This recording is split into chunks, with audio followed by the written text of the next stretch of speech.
Bom dia, família. Bom dia. Bom dia para você aí de casa também, que faz parte da nossa família. Que ao louvarmos, ao orarmos a Deus, que você sinta o Espírito Santo de Deus agindo em sua vida. Amém. Bom dia, irmão Luan. Bom dia, minha irmã Juliana. Bom dia, povo de Deus. Bom dia. Bom dia a você de casa. Seja muito bem-vindo a mais um ano bíblico. Mais uma oportunidade que nós temos de estudar a palavra de Deus. Não é verdade, minha irmã Juliana? E quando nós estudamos a palavra de Deus, nós temos um encontro com o nosso Senhor, aquele que criou todas as coisas. E eu tenho certeza que você, ao estudar a palavra de Deus, você tem um dia melhor. Possa ser que durante o dia existam perseguições, tentações do inimigo, mas no final você sairá vencedor, porque na primeira hora do dia você teve um encontro com o Senhor. Você estudou a sua santa e bendita palavra, e isso nos garante vitória para o restante do dia. E assim como eu, que procurava assistir os vídeos da escola no meu período de almoço, quando eu estava no trabalho, e sempre ficava me perguntando, quem é que vai fazer a abertura hoje? Seria a Duda, quando eu assistia? Quem será? E hoje estou eu aqui, fazendo a abertura da lição, e isso é muito gratificante, né? Eu escolhi ser missionário, e que você também possa sentir esse chamado, e se sentir, venha fazer parte dessa família. Você sempre será muito bem-vindo. E nesse momento, convido junto à igreja nos colocarmos de joelhos e orarmos ao nosso Pai que está no céu.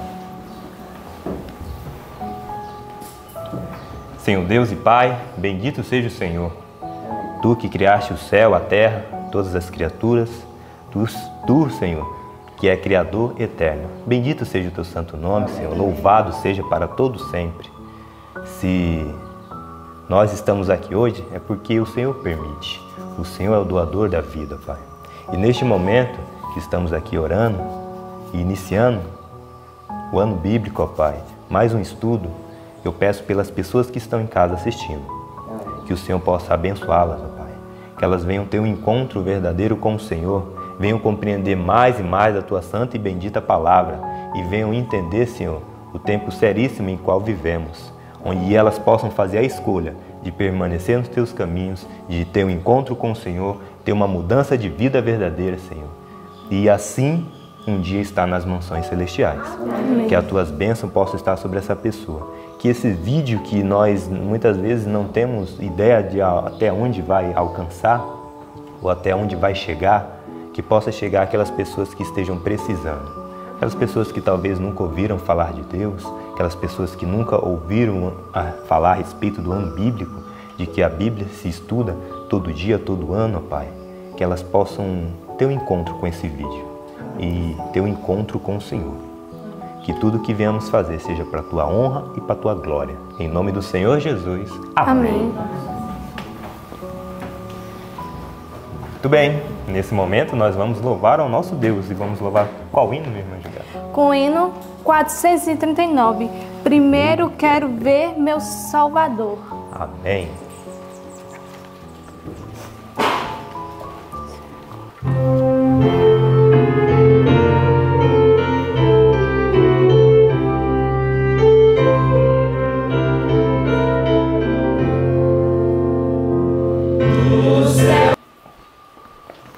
Amém, na certeza de que nós veremos primeiro o nosso Salvador. E nesse momento, minha irmã Juliana? Chegou o momento do verso, mas antes disso, Deus mandou eu falar algo para você. Deus mandou que você compartilhasse esse vídeo, se inscrevesse, curtisse, por conta que você compartilhando esse vídeo também outras pessoas receberão bênçãos de Deus. E que também você venha se tornar um missionário, venha falar com a professora Maísa para vir para a escola. Estamos precisando de missionários para agir na obra de Deus, para que outras pessoas conheçam Sua palavra e Sua verdade. Amém. Muito bem. E o nosso verso dessa semana se encontra lá no livro de Efésios, no capítulo 5, no versículo 16. Vamos juntos no 3? 1, 2, 3. Efésios 5, 16. Remindo o tempo, porquanto os dias são maus.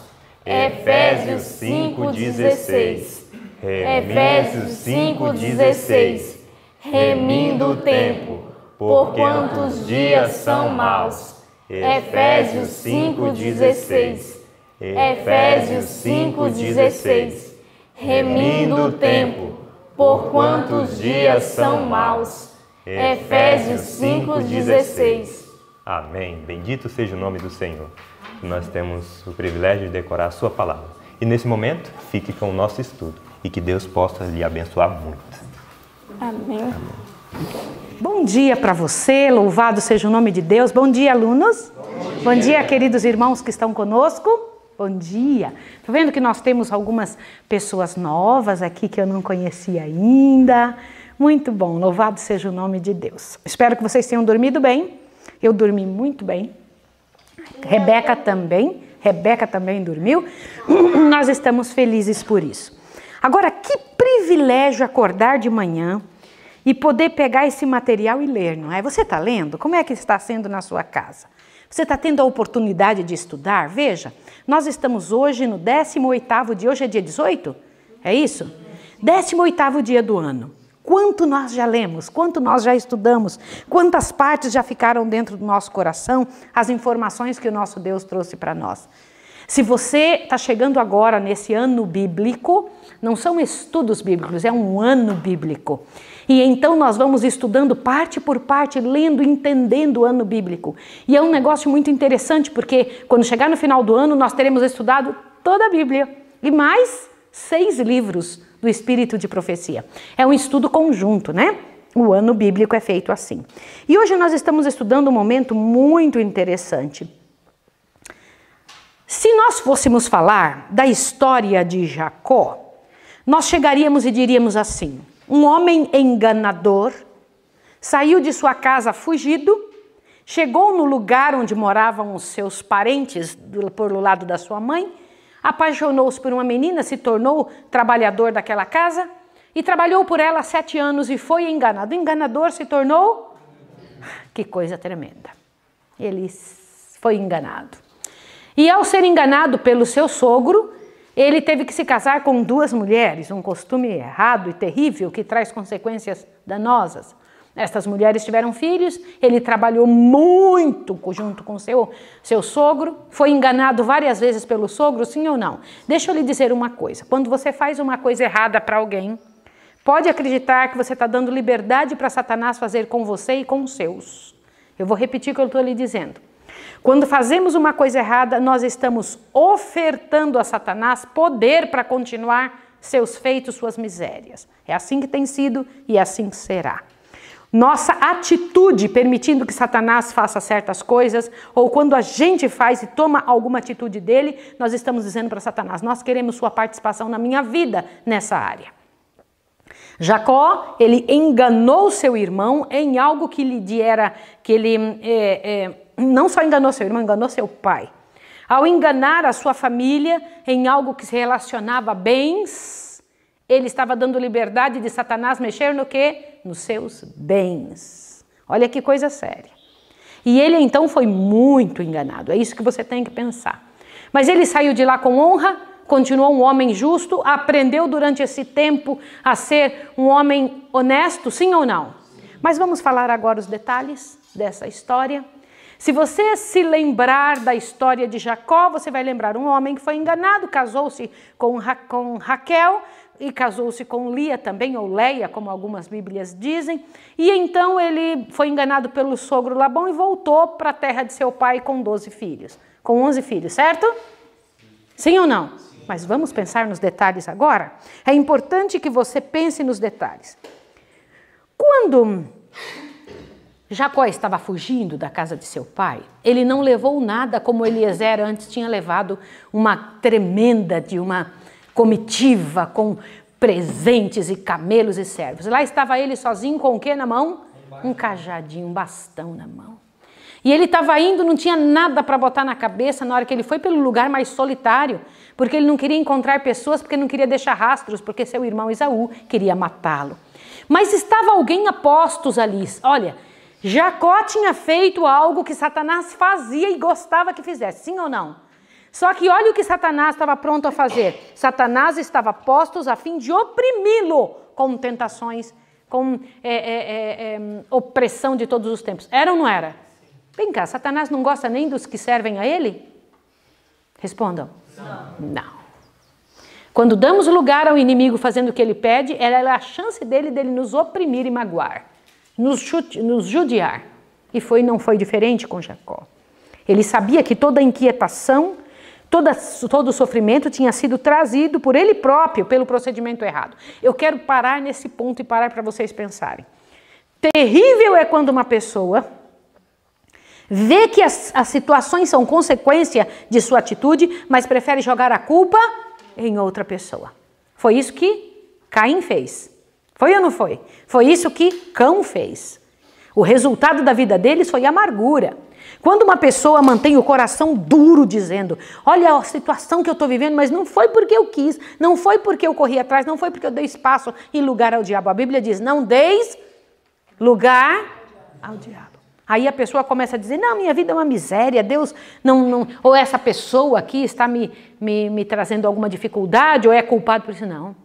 A diferença entre Jacó, pecador, e os outros pecadores é que ele assumiu a sua parte. Se eu sei que foi por minha causa. Mas Deus abandonou Jacó? Não, Deus não abandonou Jacó. Que coisa linda, Deus não nos abandona. Deus é especialista em resolver as nossas misérias. E se nós permitirmos, Ele faz grandes coisas. E ele então, cansado da jornada, esse viajante resolveu deitar-se e dormir com a cabeça sobre uma pedra. E ele teve um sonho.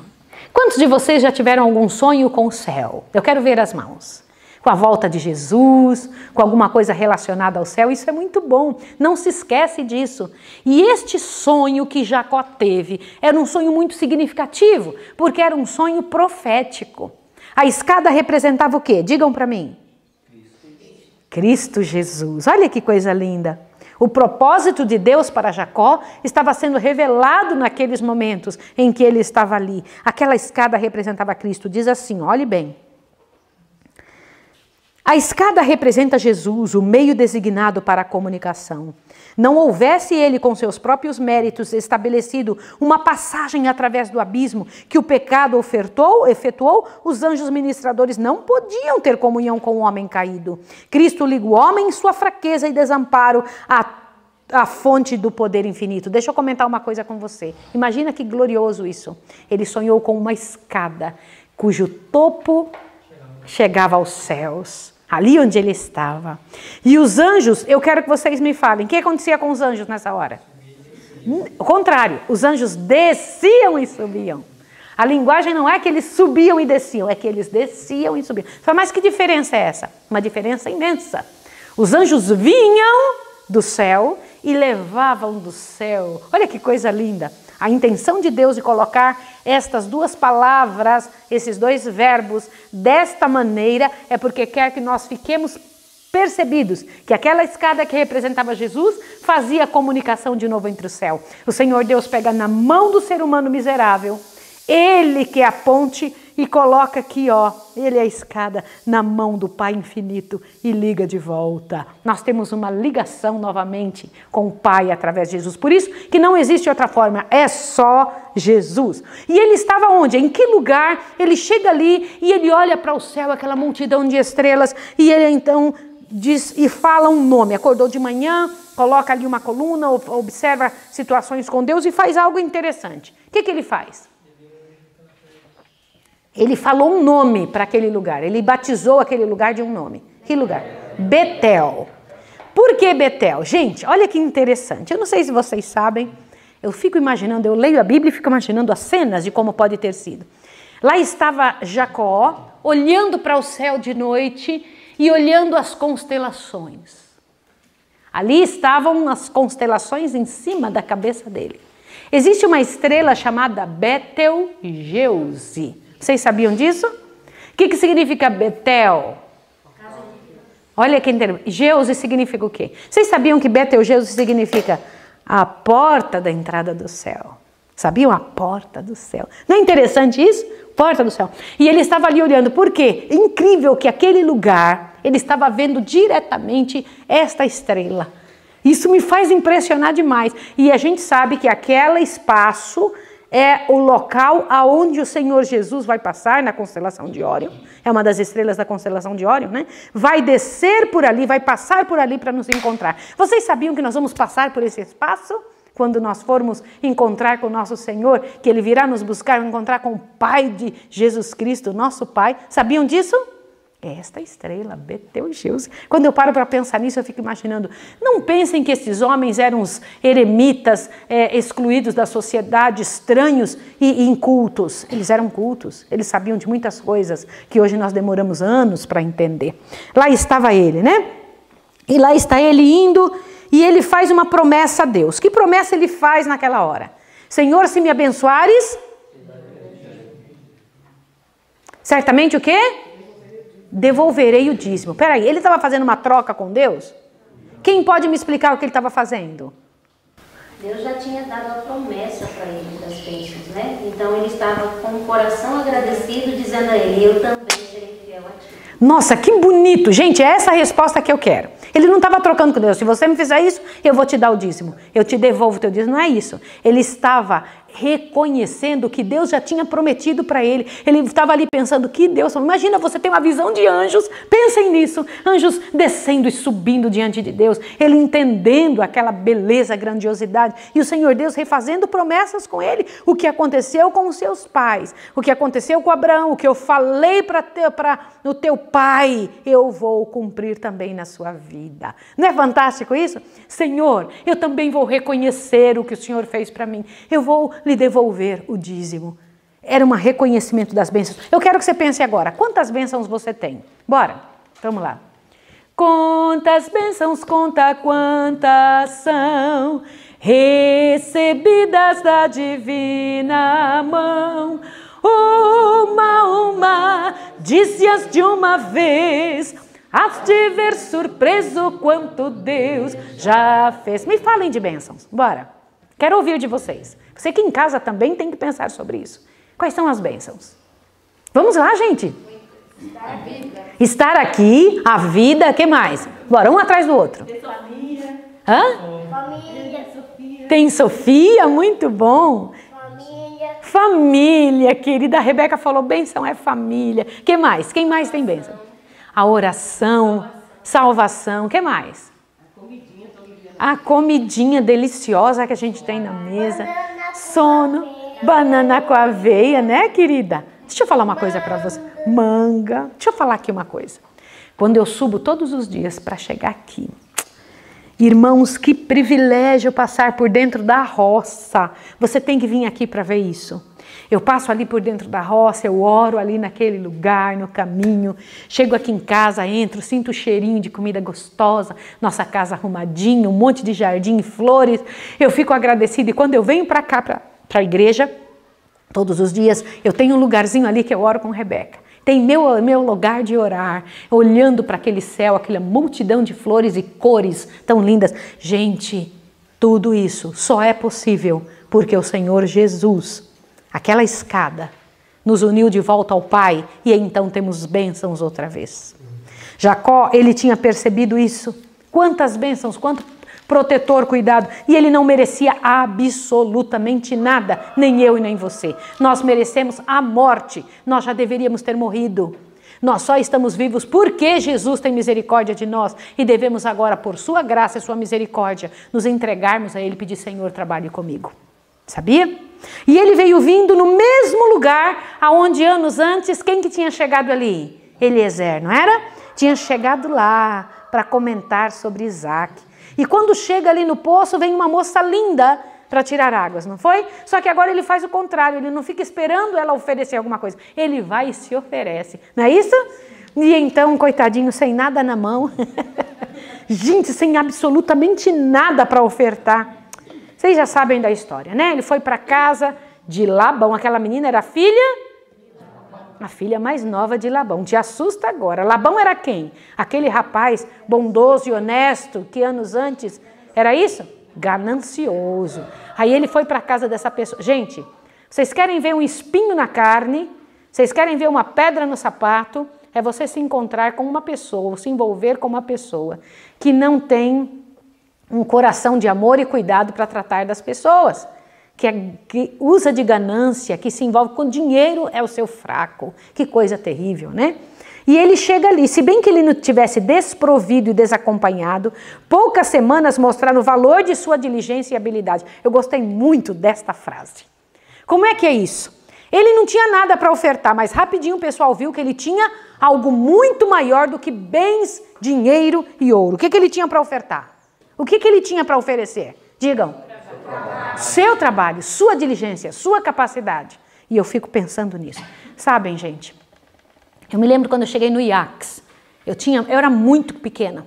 Eu fui aceita no IACS fora da idade que uma criança é aceita, né? Que uma jovenzinha é aceita. Eu era uma criança. E eu me lembro que o diretor da escola naquela época, o diretor financeiro, olhou para mim e falou bem assim para minha mãe: eu não sei se ela vai conseguir, ela é muito pequenininha, muito franzina. E a minha mãe falou: vai conseguir sim. Eu falei: vou conseguir, vai dar certo.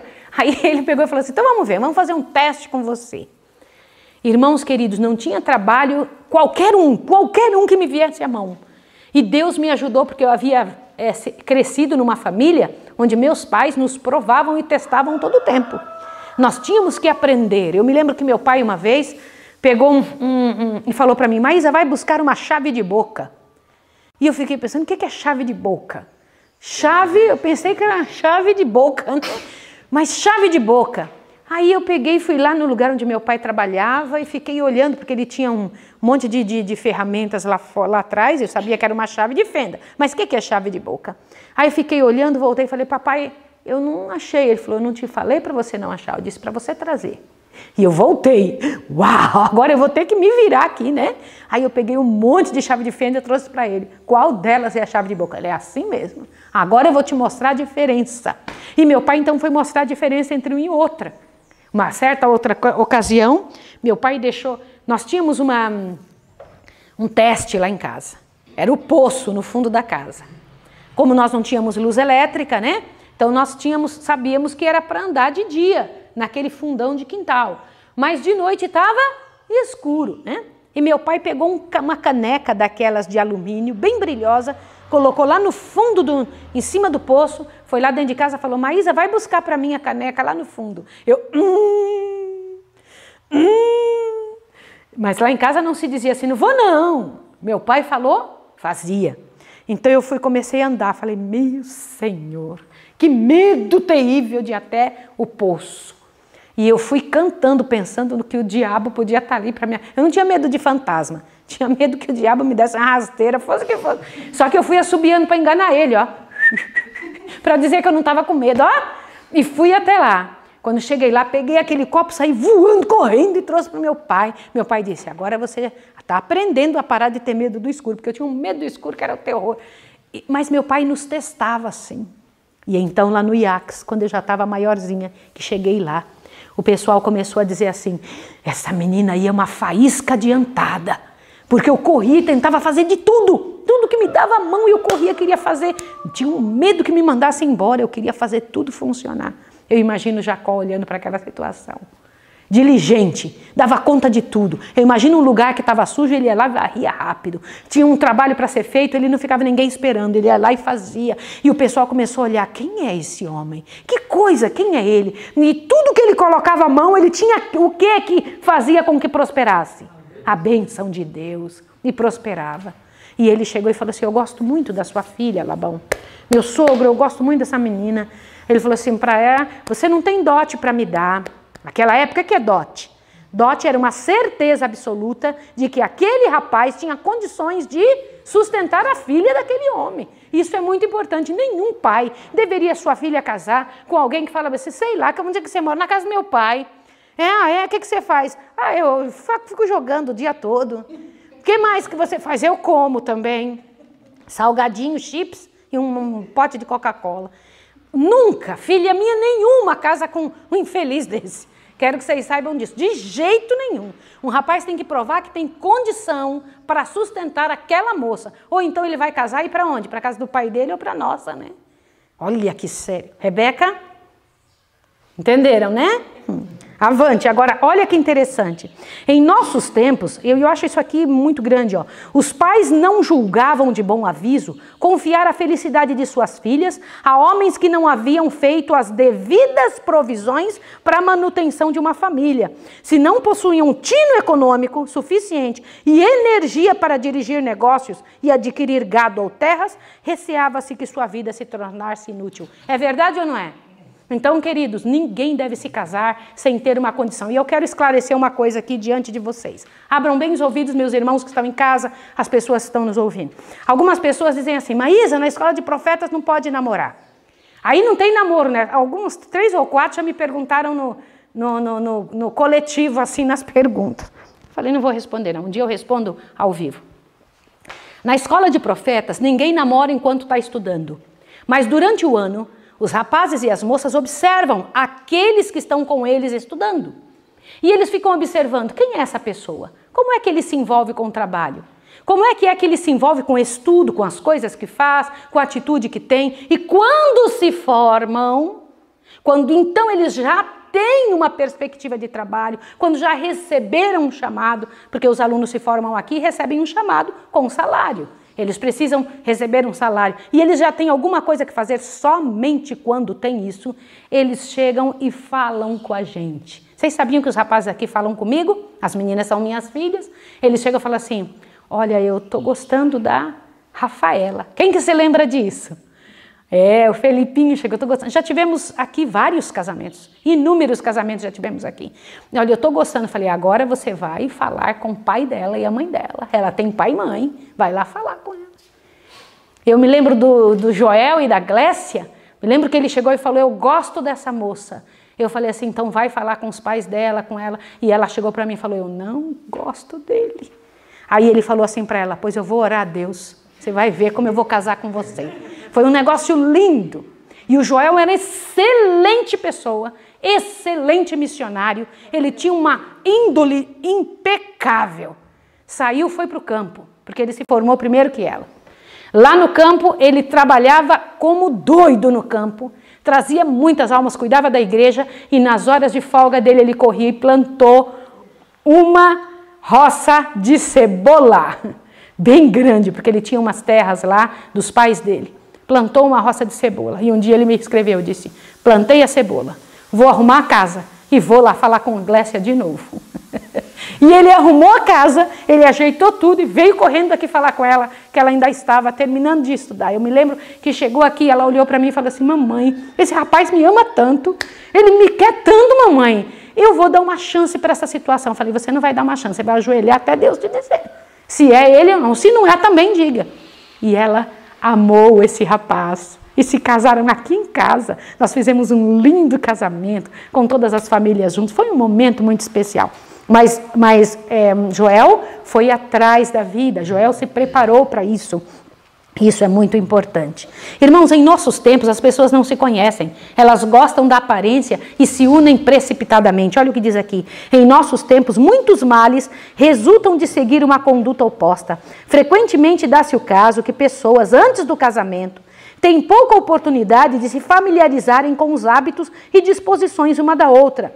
E quanto ao que se refere à vida diária, são virtualmente estranhas quando no altar unem seus interesses.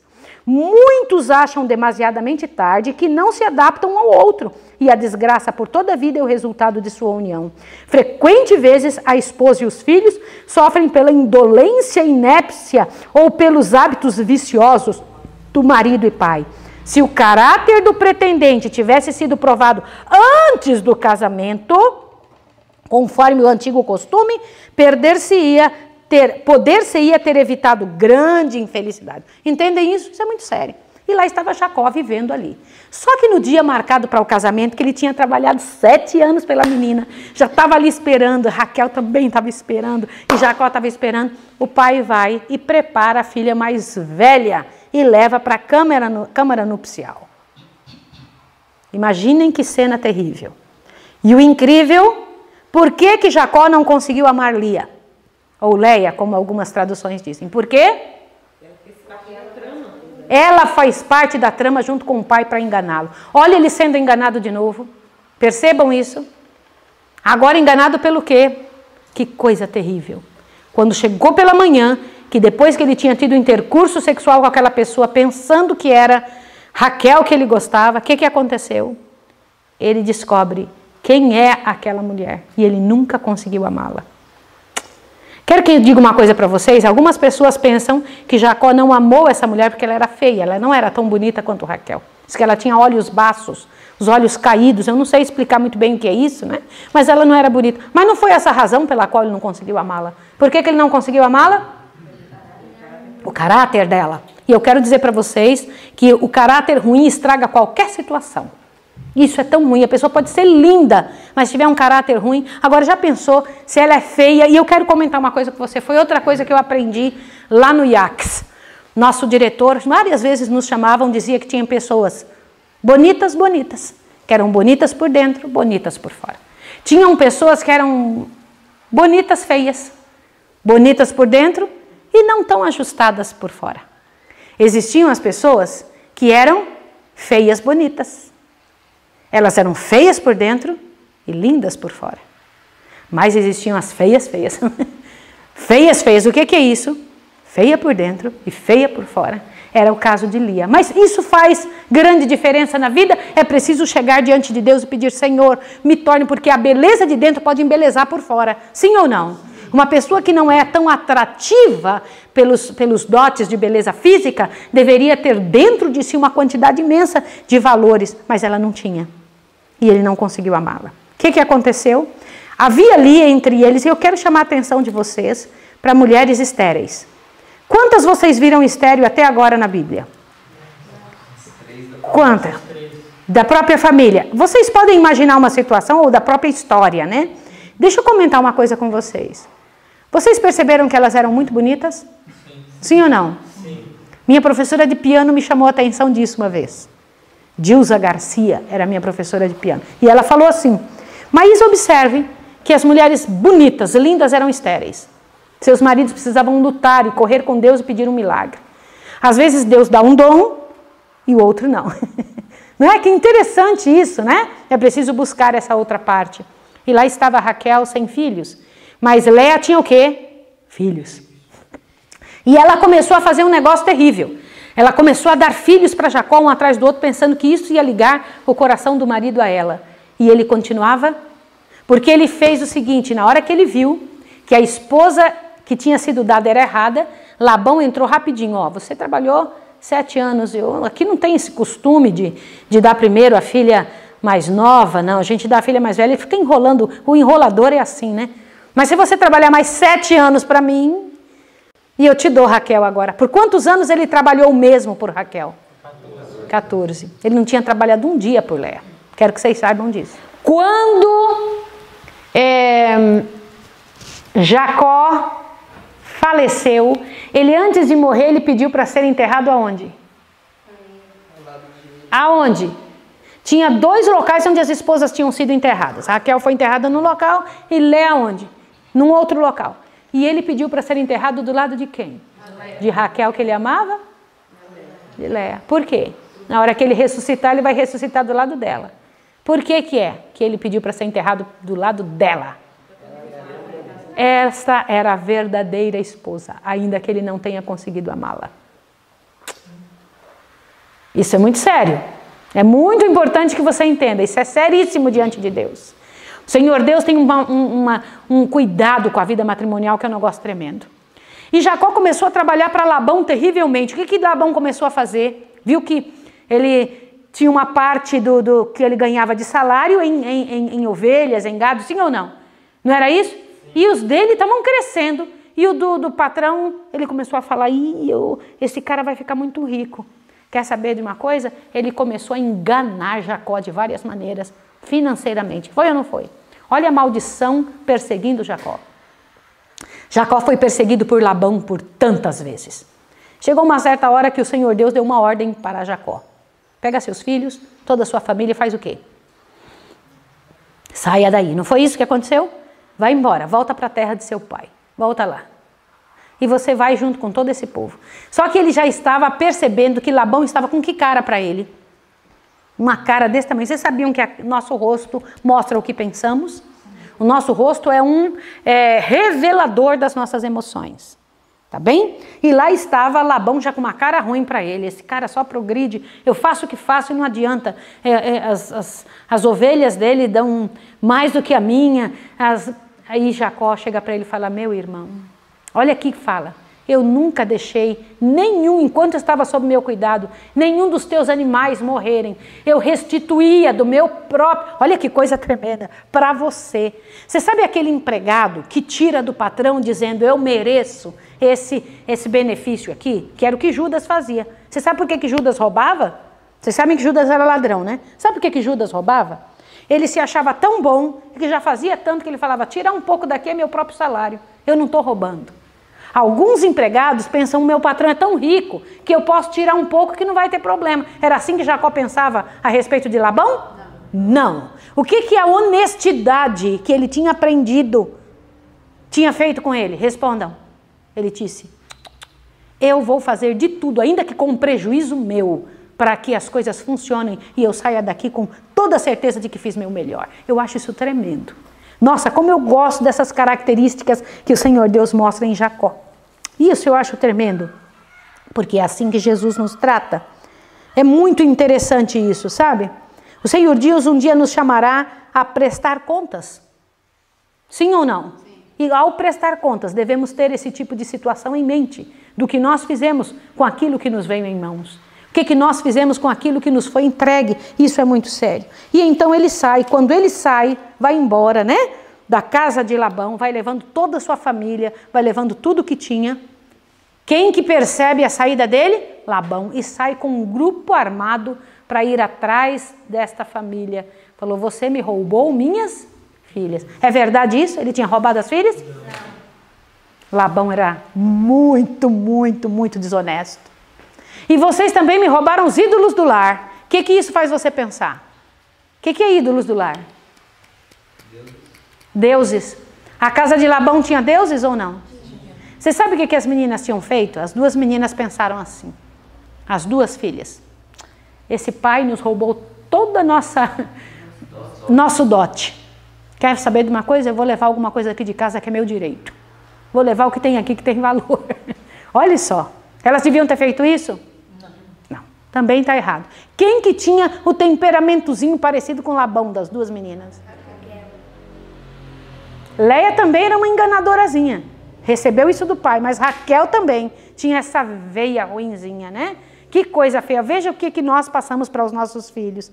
E então Labão saiu correndo atrás de Jacó. O que aconteceu no meio do caminho com Labão? Vamos lá. Uma coisa aconteceu para ele não judiar de Jacó. Deus falou com ele dizendo: não toque neste. Deus faz isso ou não faz? Não toca o dedo nos que são meus. Faça isso não. Provando que Deus estava sabendo o que estava acontecendo. Mas o que mais me deixa curiosa, que eu quero chamar a atenção de vocês, não é o fato que Deus tenha falado com Labão.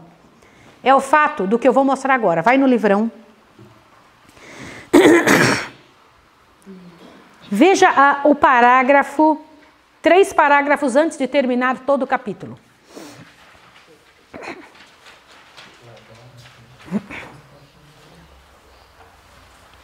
Em resposta, achem isso, Jacó apresentou claramente o procedimento egoísta e ambicioso de Labão e apelou para ele como testemunha de sua própria fidelidade e honestidade. Olha o que ele disse aqui, presta atenção aqui. Se o Deus de meu pai, o Deus de Abraão e o temor de Isaque não fora comigo, disse Jacó, por certo me enviarias agora vazio. Deus atendeu à minha aflição e ao trabalho de minhas mãos. Agora olha essa próxima frase. E repreendeu-te ontem à noite. O que é isso? Como que ele sabia que Deus tinha falado com Labão na noite anterior? Isso aqui me chama muita atenção. Como que ele sabia? Bora! Olha o cuidado de Deus em falar. Eu preciso contar isso para vocês. Eu queria que vocês tivessem esse tipo de comunhão com Deus. É possível isso, sim ou não? Sim. Esse tipo de comunhão com Deus que você sabe os passos que vai dar. Você ouve uma voz atrás de você dizendo: este é o caminho, andai por ele. Agora é hora de agir. Agora é hora. E Labão não pôde negar o fato de que Deus tinha falado com ele. Disse: não toca no meu filho. Não faz isso. Não é para tocar. Irmãos, quando eu paro para pensar nisso, me enche o coração de esperança. em Gênesis capítulo 28. Observa, eu quero chamar a atenção no capítulo 26. Algo no capítulo 26, vai lá. Capítulo 26. Olha o que você precisa entender aqui sobre Isaac e agora sobre Jacó. Vai lá. Capítulo 26, eu sei que foi ontem, mas eu quero chamar a atenção para esse detalhezinho, ó. E havia fome na terra, além da primeira fome que foi nos dias de Abraão. Por isso foi-se Isaac a Abimeleque, rei dos filisteus, em Gerar.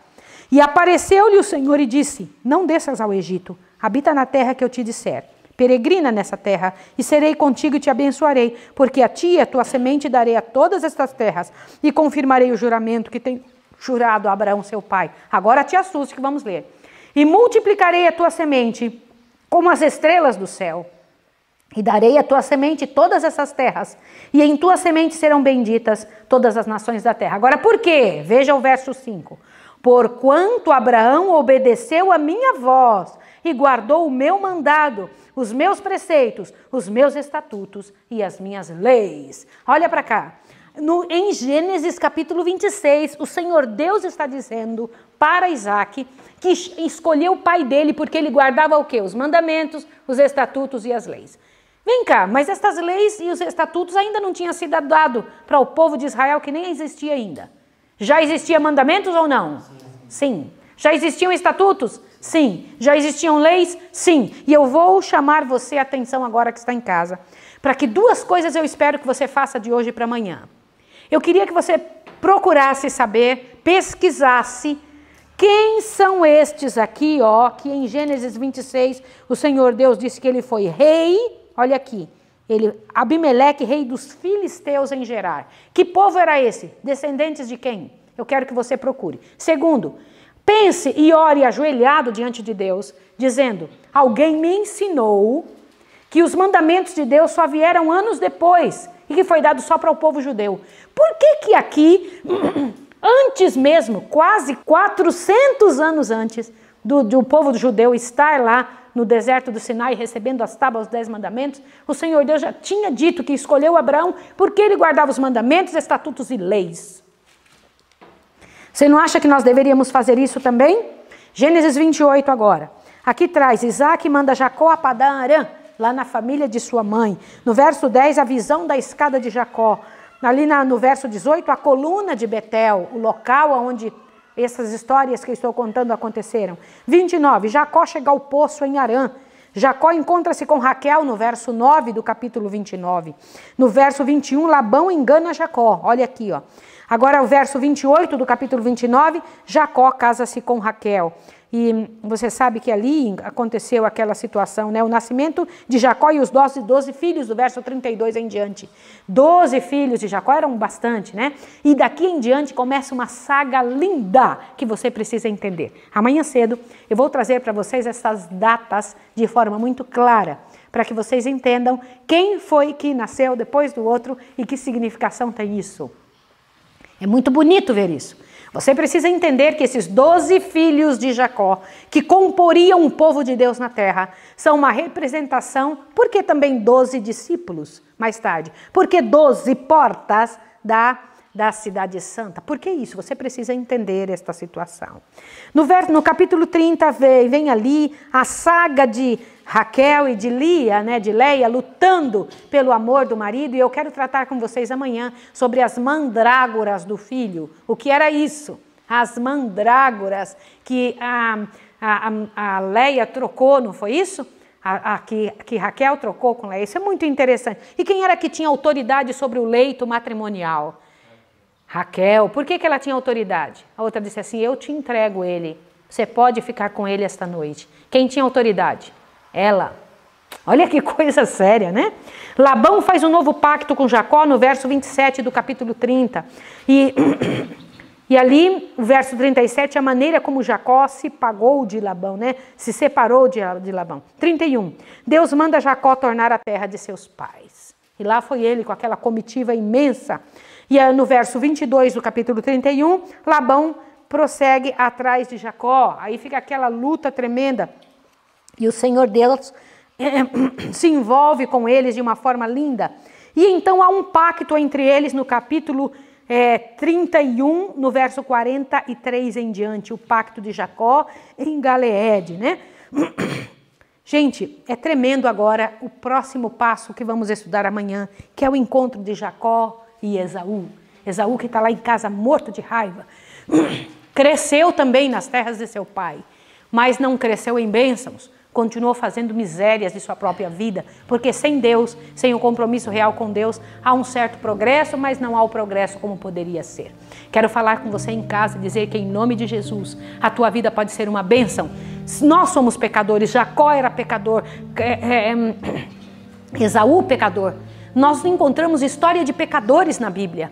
No entanto, o Senhor Deus tem uma saída para pecadores. O Senhor Deus trabalha com pecadores. O Senhor Deus trabalha com pecadores e muda a história de pecadores. E é sobre isso que eu quero falar com você. Em nome de Jesus, acredite, o Senhor Deus tem um pacto entre mim e o céu, entre você e o céu. E o nosso pacto chama-se Jesus. Ai, Senhor, glória ao teu nome. Igual o Senhor abençoou a Jacó, nos abençoe. Perdoa-nos, ó Pai, acompanha-nos, ajuda-nos a não cometer misérias, que nossa vida seja mudada. Ajuda-nos a pegar as dificuldades e transformá-las em bênçãos. Em nome de Jesus. Amém.